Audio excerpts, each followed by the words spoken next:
Bhavnagar KSI जमात के office से अपने मीडिया भाइयों के ज़रिए ये पैगाम पूरे देशवासियों को देना चाहता हूँ कि हमारी आज़ादारी का मकसद सिर्फ़ और सिर्फ ये है कि देश में अमन व अमान कायम रहे और सारे देशवासी एक होकर रहें और अपने मुल्क से मोहब्बत करें, क्योंकि इमाम हुसैन अलैहिस्सलातु वस्सलाम ने हमें यही पैगाम दिया है कि जिस जगह भी रहो अमन व अमान के साथ रहो, अपने भाइयों से मोहब्बत करो।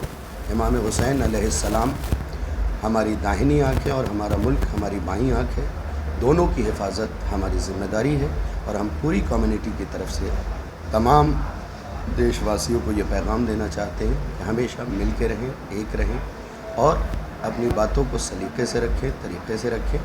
यही हमारा पैगाम है, यही हमारी गुजारिश है। और अपनी जगह ले लूँगा चंद जुमले मसाए पढ़ के। वो कहते हैं कि अगर किसी से भी लड़ना हो तो पहले करबला पढ़ लेना, इसके पढ़ने का फायदा ये होगा कि तुम कम भी होगे तो डटे होगे।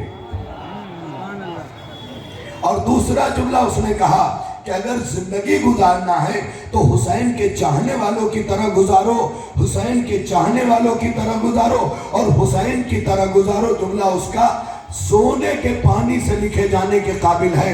वो सर सुभाष चंद्र बोस कहते हैं, मैंने हुसैन की तरह जिंदगी गुजारने के लिए इसलिए कहा क्योंकि हुसैन ने अपनी जिंदगी से लफ्ज़े मौत खुरच के फेंक दिया। जब तक इंसान मौत से डरता रहेगा अपनी बात कहने के काबिल नहीं होगा। जिस दिन उसे यह लग जाएगा कि नहीं उसने मौत पे फतह हासिल कर ली, उस दिन जो चाहता है कह सकता है, जो चाहेगा वो बोल सकता है। बहुत दूर चला गया, बहुत नजदीक आके आपको याद होगा श्री श्री रविशंकर भी गए हुए थे करबलाए मोहल्ला ज़ियारत के गरज से। तो वहां उनसे एक सहाफी ने ताज्जुब से पूछा, आप और यहाँ? तो उन्होंने बड़ा खूबसूरत जवाब दिया था कि हुसैन किसी कम्युनिटी का नहीं है, इंसानियत का है।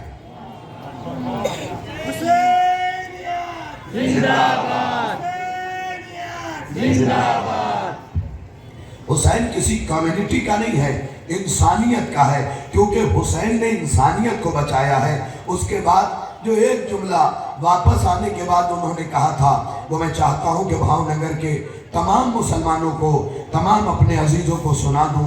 वो कहते हैं कि अगर कायनात की सारी अच्छाई किसी एक जगह जमा हो तो उसे हुसैन कहा जाएगा और कायनात की सारी बुराई किसी एक जगह जमा हो तो उसे यजीद कहा।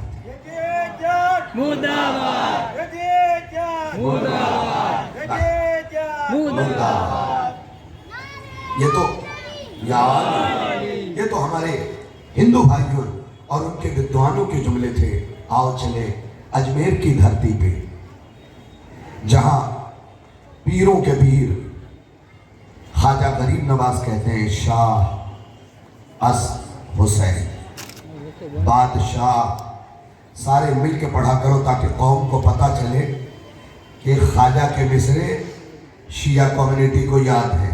शाह अस हुसैन बादशाह दीन दी पना सरदार नदार दस दर दस्ते यजीद हक्काओ के बिना लाइला। ये मिसरे क्यों पढ़े पता है? तशरीह आप सुनते रहते हैं। मैं मुसलमान भाइयों को एक पैगाम दे रहा हूं कि ख्वाजा के मिसरों को समझो।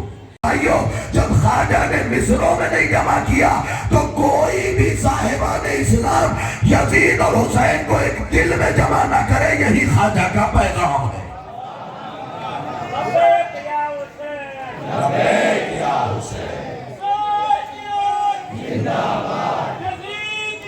मुर्दाबाद।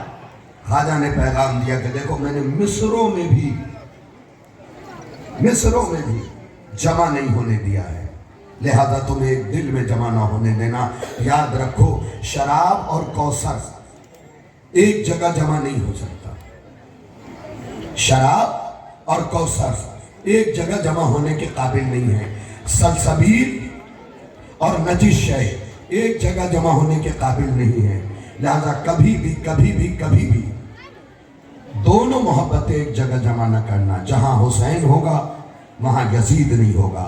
इसका मतलब जहां सच होगा वहां झूठ नहीं होगा, जहां हक होगा वहां बातिल नहीं होगा। बस मैंने अपनी गुफ्तगू को समेट लिया। हुसैनियत को अगर समझना है तो यूं समझ लो, हुसैन मेरे मुसलमान भाइयों जंग करने के लिए नहीं निकले थे। और इसका सबूत यह है कि हुसैन ने जाके पहले ज़मीन करबला खरीदी और तारीख के हर मुवर्रिख का मुंह बंद कर दिया ताकि कोई ये ना लिख सके कि हुसैन ने अपना घर छोड़ा था हमले के लिए, बल्कि हुसैन ने ज़मीन खरीद के ज़माने को पैगाम दिया है कि अब दुनिया ये लिखेगी कि यजीद का लश्कर हुसैन पे हमला कर दिया। ज़मीन हुसैन की थी। अच्छा, अगर हुसैन को नौज़ बिल्लाह जंग के लिए निकलना था तो 18 दिन के बच्चे को लेके निकलते।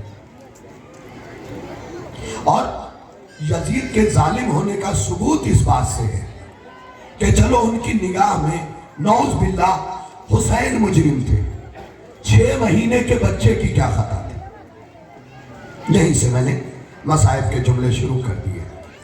कभी तुमने सोचा, मेरी बात मानने की जरूरत नहीं, हिस्ट्री उठाओ, तबरी उठाओ, दीगर किताबें उठाओ, तारीख इब्न खलदून उठाओ, उसमें जाके देखो क्या लिखा हुआ है कि जलती हुई रेती पे अली असगर को लिटा दिया। ना ऊंची आवाज में रोया करो, जलती हुई रेती पे अली असगर को लिटा दिया है। तुम भी अपनी गोद में औलाद पाल चुके हो।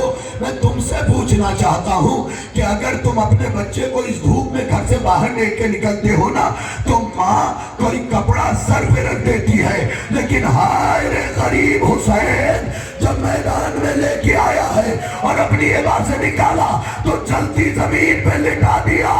अरे जैसे ही पुष्ट में छाले पड़े और असगर कभी जमीन से बुलंद होते थे, कभी जमीन पे आ जाता। बस 2 या 3 मिनट क्यों रखा था? गिरिए के लिए यही काफी है तो हुसैन ने किस तगासा बुलंद किया है। मेरे चाहने वालों, काश तुम करबला में होते तो देखते मैं असगर के लिए कैसे पानी मांग रहा था। तुम्हें भूला नहीं हुसैन, उस मकाम पे भी तुम्हें याद किया। जब पीठ में छाले पड़ रहे थे ना, तो कभी असगर का वजूद फजा में आता था, कभी जमीन पे जाता था। जब कुव्वत खत्म हो गई तो कभी दाहिनी करवट, कभी बाईं करवट। जब वो भी कुव्वत खत्म हो गई तो अब अली असगर कभी मुंह खोलते हैं, कभी बंद कर देते हैं। इस मंजर को देख के हुसैन ने घुटनों में सर दिया, चीख मार के रोए, हाय मेरा असगर, अपने बाबा। बस आखिरी लम्हा लिया, लेने के बाद अपने सीने से लगाया, सीने से लगाया। मैं आपको बताऊं कि जनाब रबाब अरब के सबसे बड़े तीर अंदाज की बेटी थी, उमरुल कैस की बेटी थी। हुरमुला के हाथ कांप रहे थे। आपको पता है कि कभी भी निशाना उस वक्त तक नहीं लगता जब तक हाथ स्टिल ना हो, रुका हुआ ना हो। हुरमुला के हाथ कांप रहे थे, निशाना लगा रहा था। मेरे भाई गुलजार जाफरी साहब ने जो मसाइब पढ़ा वो छोड़ रहा हूँ, निशाना लगा रहा था लेकिन हाथ कांप रहे थे। जनाब रबाब ने खैमे के दर से देखा, समझ गई कि हुरमुला का निशाना खता कर जाएगा और तीर मेरे हुसैन को लग जाएगा। किस किस किस नाक से पाला है अली असगर को, जैसे ही समझी ना तीर हुसैन को लगेगा क्योंकि हाथ कांप रहे हैं।